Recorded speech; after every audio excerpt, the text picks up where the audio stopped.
Welcome to Truthsayers TV. I'm Josh Brokaw. Since the election of Donald Trump in November 2016, one of the most visible areas of organization against the new president's positions and policies has been that of immigration. Trump made many statements during the 2016 presidential campaign about immigration. He promoted ideas like building a wall along the border with Mexico and cracking down on undocumented immigrants by deporting them. He frequently singled out Muslims as a group that would receive increased scrutiny under a Trump administration, both people immigrating into America, including refugees, and those already living here. After his inauguration, Trump signed an executive order on January 27th called Protecting the Nation from Foreign Terrorist Entry into the United States. The order suspended the U.S. refugee admissions program for 120 days, pending review of the process by the Departments of State and Homeland Security. It entirely stopped Syrian refugees from coming into the U.S. until further notice. The order also barred people from 7 Muslim-majority countries from coming into the U.S. Trump signing the order set off a wave of protest across the country, with many people in major metropolitan areas going to the airport to express their displeasure. Here in Ithaca, New York, a few hundred people gathered downtown on January 28 to express their support for immigrants and refugees. Interest in refugee settlement had been particularly high in Ithaca, since the local Catholic Charities announced last year that it would become an official resettlement agency. Refugees coming through official State Department channels were supposed to start coming to Ithaca in early 2017, and Trump's order made that prospect uncertain. Catholic Charities organized a postcard writing campaign in support of refugees that ended up sending more than 2,500 postcards to Washington. You can read more about the refugee resettlement process in a story on truthsayers.org, published February 16th. Another reaction to Trump's stances on immigration from many municipalities across the country, including here in Tompkins County, has been to declare themselves a sanctuary place. That is, a municipality that won't voluntarily check on someone's immigration status or report them to Immigrations and Customs Enforcement, known as ICE. Ithaca declared itself a sanctuary city in the 1980s, welcoming refugees from Central American wars. Alderperson Cynthia Brock decided to bring forth a resolution in January reaffirming Ithaca's sanctuary status. At the February 1st Common Council meeting, more than 24 people spoke in favor of the sanctuary legislation, with none speaking in opposition. Here's some of the commentary from citizens at that meeting. Therefore, it is essential that we enact a thorough, strongly worded ordinance to ensure the well-being of the people in our city. This ordinance must be radically progressive in response to the radically regressive acts of our current president. Whenever I look back on the countless movements in this nation's history, I think if I was alive then, I would have done that. I would have stood up. I would have fought. But now it is our chance to actually stand up and fight for what is right. I do not want to look back on these next few years and regret that I did not do everything in my power for fight the good fight and to win. Why I am here, essentially, is to show all of you, from an immigrant's eye, what America stands for. And I hope I speak for every person of color who has come from another country. When I first came to America, I thought that America was a land without borders, because it allowed me the privilege of having a Pakistani as my best friend, something that I know for a fact if I lived in India would not have happened.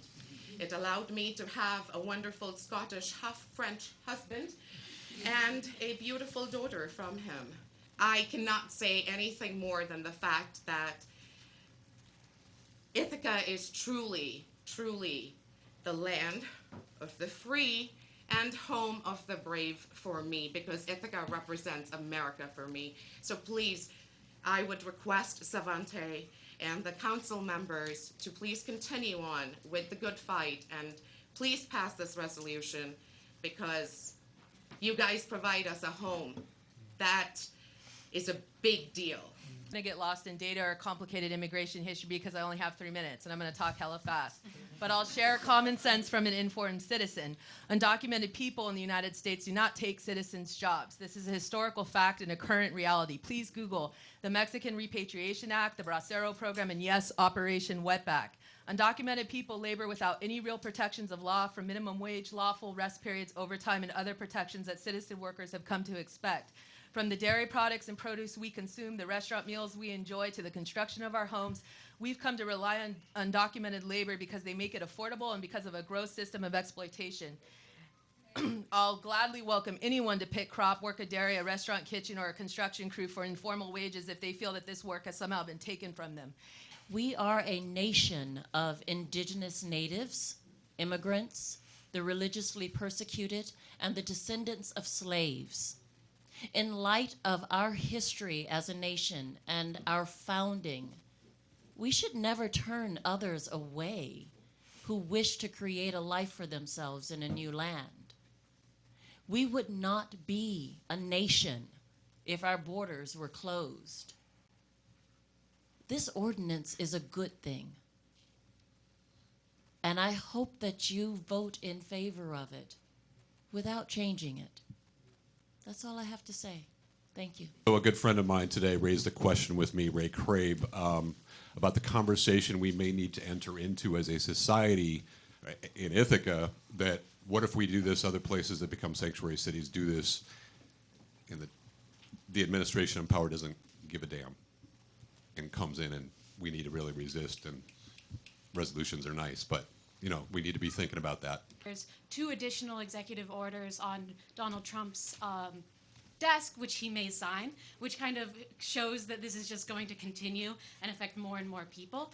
And one of those would actually affect my father. He could potentially be deported because he accesses social services. So I just think, I guess I've experienced the difference between thinking about it as an intellectual process where you can see similarities between the Holocaust, you can see similarities where someone has a green card, and then it changes where suddenly we're talking about that then they come for you. And that's what it is. And so you can think, oh, well, this is horrible, but it's not happening to anyone I know. But as this continues, more and more people we know are going to be affected. There is a risk that Ithaca would lose federal funding by choosing to protect the people targeted by Trump's administration.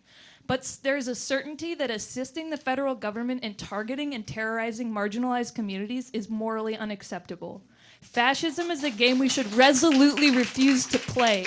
Make no mistake, this is the beginning of racist legislation under this administration. It does not end here. Say no now. If we make a stand, we set a precedent that will embolden other cities and towns and states across the country to follow their moral compass and hold fast against the tide of fear and hate on which fascism rides. I am a PhD candidate in the Department of English at Cornell University. I am a resident of Ithaca, and I am also an undocumented immigrant. I've had this immigration rate scene in my head for the last 21 years, and the details vary, but basically I'm in a room full of people, much like today, and there's a loud knock on the door, and on the other side it's a group of men in uniform coming to take me away.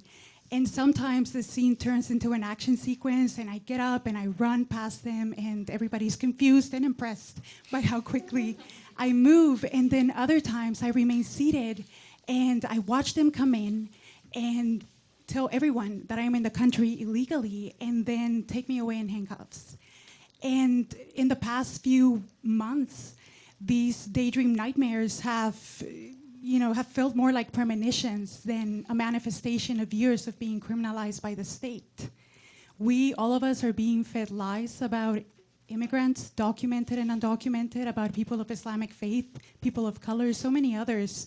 And in the past few days, we've seen those used to tear this country apart in our communities as well. One executive order at the time. Working with Central American children who were crossing the border on their own in El Paso, Texas, I was the field coordinator at the time for the El Paso region for immigrant children.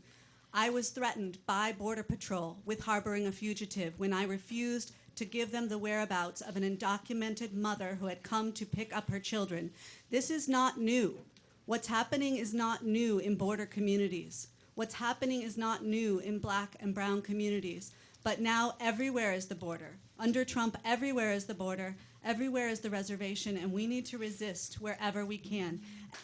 The history of sanctuary is a moral and ethical issue. The civil wars in Central America in the 1980s, which were funded and promoted and generated by this country on our taxpayer dollars. You know, people talk about push and pull. This isn't about push and pull. This is about the structures that are created that generate the desperation and the circumstances that people have to live in.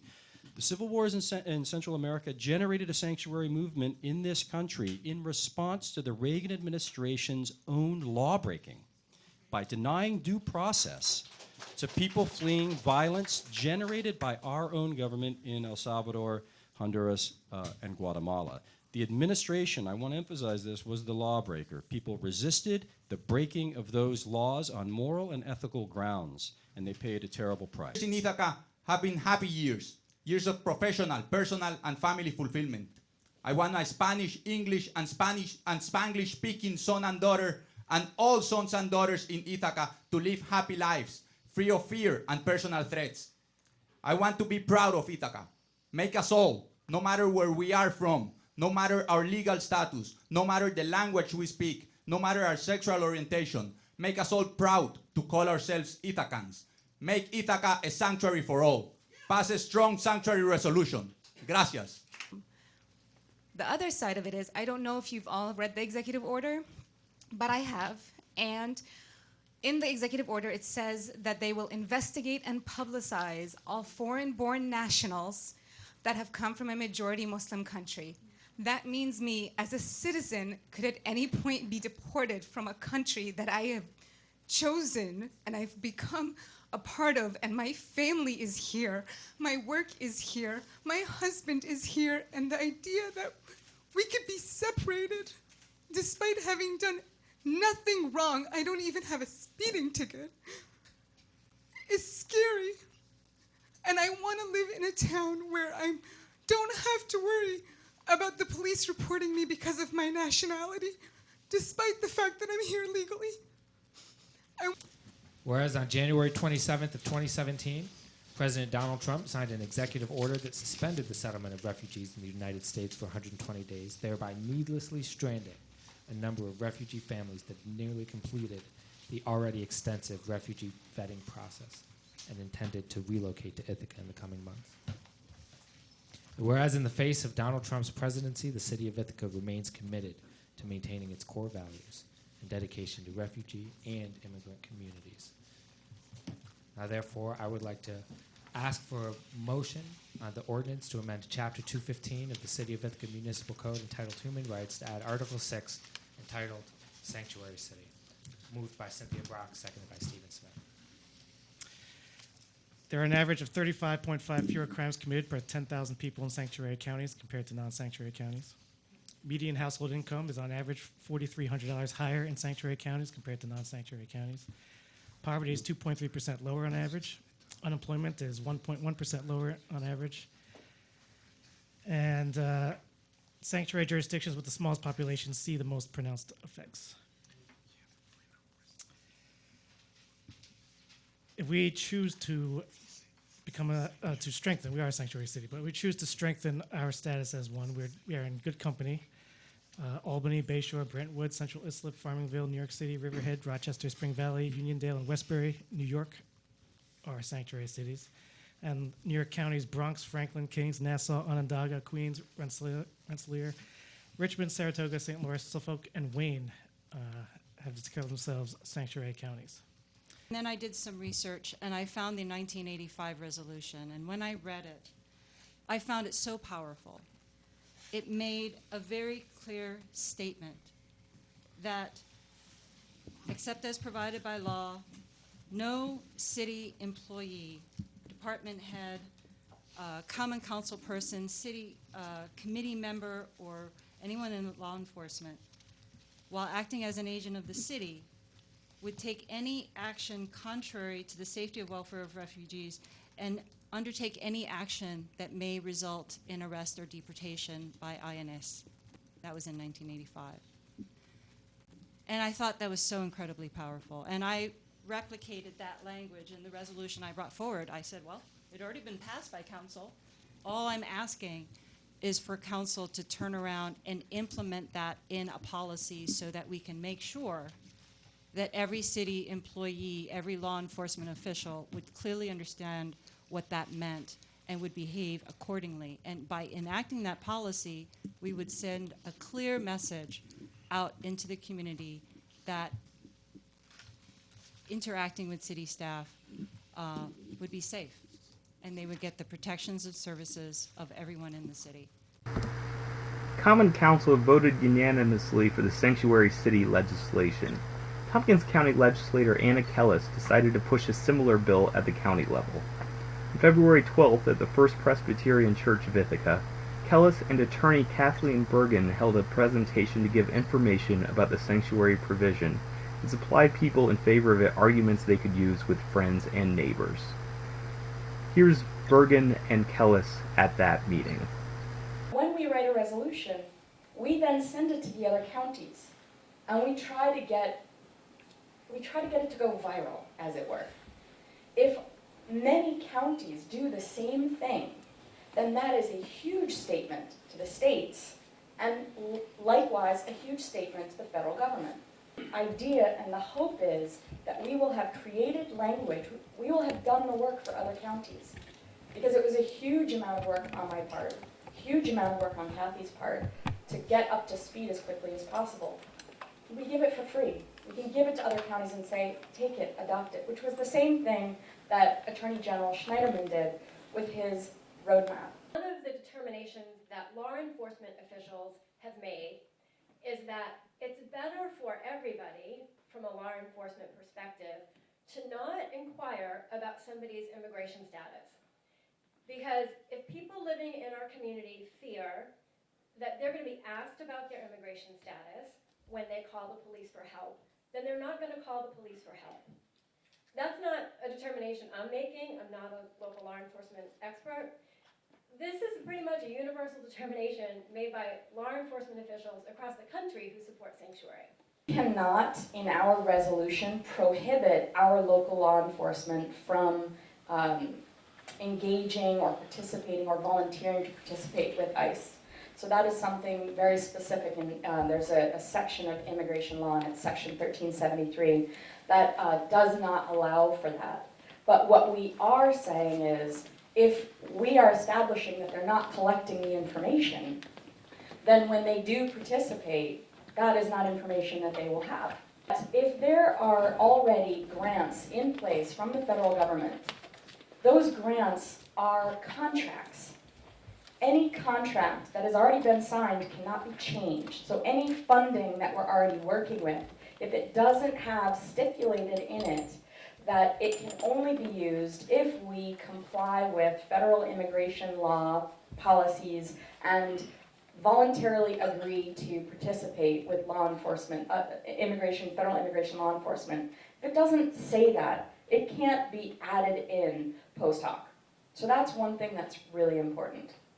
Another thing that's really important is that it can't be, that type of clause can't be added into every single grant that is written by the federal government from here on out. It has to be in some way relevant to immigration. The exceptions that was made in the executive order is, the only exception is that funding going to local law enforcement for public safety would be exempted from the executive order. So the one main area that could be touched was the one main area that was exempted in the executive. This is an absolute conservative measure. There is nothing in Attorney General Schneiderman's memo that the city has done, that the county is proposing to do, that challenges federal law. Okay? If I were wearing a different hat, I would argue to the death that we need to challenge federal law on some of this stuff. But we are not. So let me give you an example, if I could just sneak over here, of some of the things we're doing. So the county resolution prohibits certain activities from county agents, let's say, with law enforcement officers. You can't stop, interrogate, arrest, detain, et cetera, somebody based solely on their immigration status, okay? The language is based solely on. So the police can stop someone for speeding. The police can stop someone if they are, if they have probable cause to think they just stole something from Target. If they're a suspect in a violent crime, they can do all of those things. They cannot engage in law enforcement activities solely on the basis of someone's immigration status. Does that mean someone gets a pass for violating immigration law? No. It just means that the federal government is the one who's going to pursue them. Okay? If the federal officer presents a judicial warrant, then we're happy to comply. Okay? So right, then by law we must comply. Right, we have to, and we will do it. So there's nothing in this resolution that pushes the boundary of the law when your chief law enforcement officers are saying the way to protect the community at large is to hold one little bit of information in confidence, someone's immigration status, then what they're doing is promoting public safety in a way that makes the most amount of sense for the local people around them. One way that you can touch someone personally, and it's the personal story that is really important. Because what I've heard from people is they say, well, they're all illegal, they're criminals. They're drug addicts, they're criminals, they're rapists, they're blah, blah, blah, right?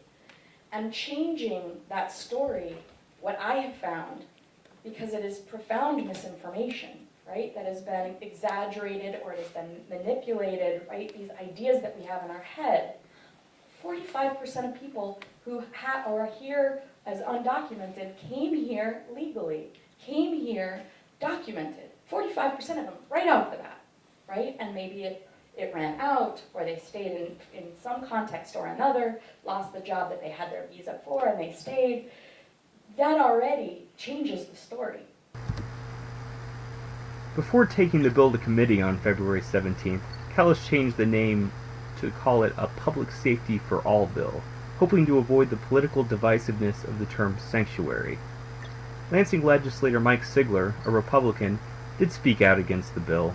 In a Facebook post that later was published as an opinion piece in the Tompkins Weekly, Sigler argued, quote, sanctuary laws that chip away at the value of citizenship, a U.S. visa, or green card will not solve the problem of immigration, and, quote, shouldn't make bad law to fix bad law, end quote. Sigler was not at the February 21st meeting, where two other county legislators did vote against Kellis's bill. It was not the unanimous vote Kellis had hoped for, but sanctuary did become the law of Tompkins County. Here's some of the clips of people speaking at the February 21st county legislator meeting. 2 days ago, the Washington Post reported on the North Carolina Growers Association, which supplies manual labor to North Carolina farms. The association is the nation's largest user of the H-2A guest worker program, which is designed with agricultural workers in mind. And under the program's regulations, the association must submit an application to the U.S. Department of Labor, proving that it has actively recruited U.S. natives, but it finds every year that native workers will not take the jobs. Native worker willingness is basically non-existent. Member of Common Council, I do understand that in sitting on your side of the table, you tend to think of three things: principles, laws, and budgets. I originally brought the resolution to the city under the principle that all individuals within our municipality deserve the services and protections allowed to them and given to them under the law. Regardless of where you live in the city and where you live in the county, Tompkins County intends to be an inclusive community, regardless of your religion, your sex, your gender identity, your age, your domestic victim status, and your immigration status. So I attended Congressman Reed's town halls this weekend, and it became abundantly clear to me that despite the best efforts of a lot of people in this country, the Affordable Care Act is going to be repealed. And as we discussed previously, that's going to drastically increase the tax burden of people in this county. I feel that it can't be overstated that we shouldn't be forced to use our county funding to enforce federal regulations, because we're going to need it. We're going to case manager, I would have people sometimes call and be in the middle of, let's say, an asthma attack. Literally, I'm thinking about this memory right now, and saying, I'm not going to call 911. Just be like, you're not really able to breathe. I can hear that you're not able to breathe. You need to get help, and I'm not going to call 911. Thinking about the potential consequences. Will I be able to support my family? All these other questions coming to mind beyond, I might die. In President Eisenhower's time period, there was a very similar immigration procedure in place called, and I apologize for using this, but it was called Operation Wetback. And basically what was going on was they were deporting anyone who did not look American. And a lot of the people who were deported were American. Have educational institutions here, Ithaca College, Cornell, TC3, that make this a very vibrant place and make it an important place nationally, but also locally. This is money for us, and it makes such a difference that we have people from all over the world coming here, and that there's the free flow of the people and their ideas is critical. The one thing that we cannot say is that we are 100% or we're at zero risk for what we're doing. These are steps that we'll be taking moving forward because the concepts have not been fully defined in the federal government. So this is a moving target, and we are doing the best that we can to protect everyone in our community in Tompkins County. Thank you for watching Truthsayers TV. Find more stories at truthsayers.org and follow us at facebook.com/truthsayersnews or twitter.com/truthsayersnews. Contact us through any of those platforms if you want to get involved in some truth-saying reporting. Thank you very much for watching, and have a good whatever.